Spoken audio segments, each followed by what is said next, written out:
तीन दामाद की सास पार्ट 2। अब तक आपने सुना कि कावेरी जी अपनी तीनों बेटियों ईशा, मोहिनी और सुहाना की शादी तीन घर जमाई लड़कों के साथ करवा देती है। उन्हें लगता है कि ये लड़के शायद घर का कामकाज संभाल लेंगे, लेकिन उनके तीनों घर जमाई बहुत आलसी थे। वो नौकरी भी नहीं करते थे और बाहर का काम भी नहीं। कावेरी जी ने अपनी बेटियों से कहा कि वो प्रेगनेंसी का बहाना बनाकर अपने पतियों को सबक सिखाए। अब सुनिए आगे। मम्मी, आपने जैसा कहा था हमने वैसा ही किया, लेकिन देखिए ना, विवेक का हाल तो वैसा का वैसा ही है। घर में ना सुबह का नाश्ता बनता है और ना खाना। नौकरी पर जाने की बात करूं तो खाने को दौड़ते हैं मुझे।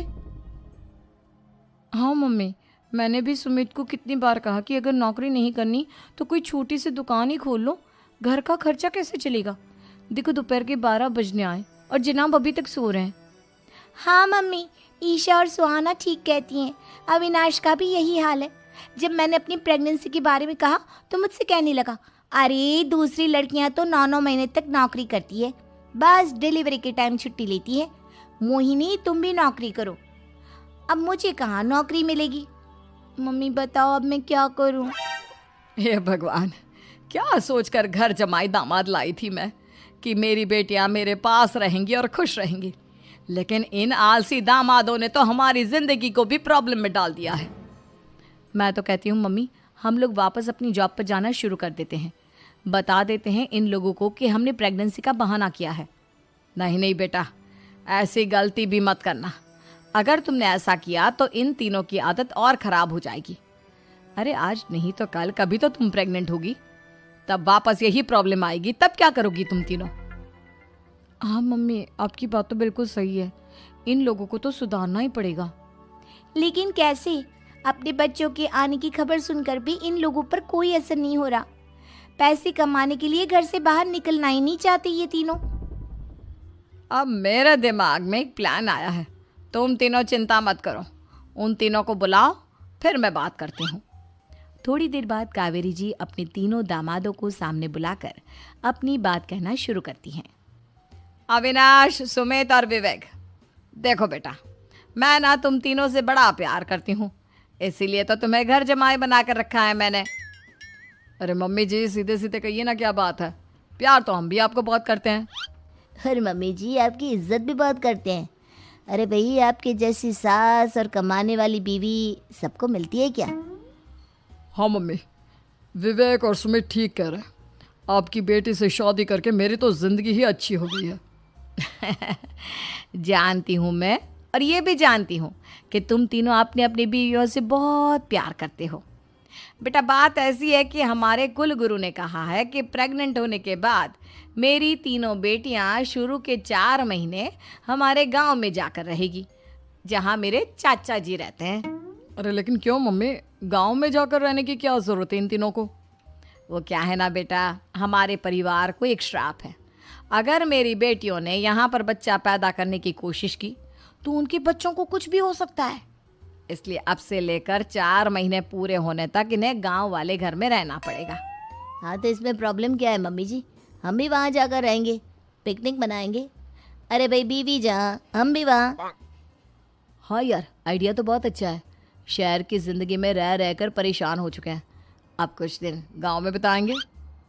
तुम लोग समझने की कोशिश क्यों नहीं करते। तुम में से कोई भी वहाँ नहीं जा सकता, और मैं यहाँ रहूँगी ना तुम तीनों के साथ। 4 महीने की तो बात है, उसके बाद ये तीनों ही लौट कर आ जाएंगी।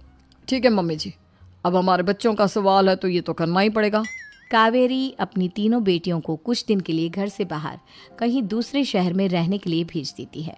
कुछ दिनों के बाद, अरे मम्मी जी, बहुत दिन से पिज्ज़ा नहीं खाया, मंगवाइए ना। क्या बताऊं बेटा, पहले तो बेटियां खर्चा दे देती थी क्योंकि उनकी नौकरी थी, लेकिन अब तो मेरे पास पैसे ही नहीं बचे। थोड़े बहुत पैसे हैं जो बच्चों की डिलीवरी में काम आएंगे।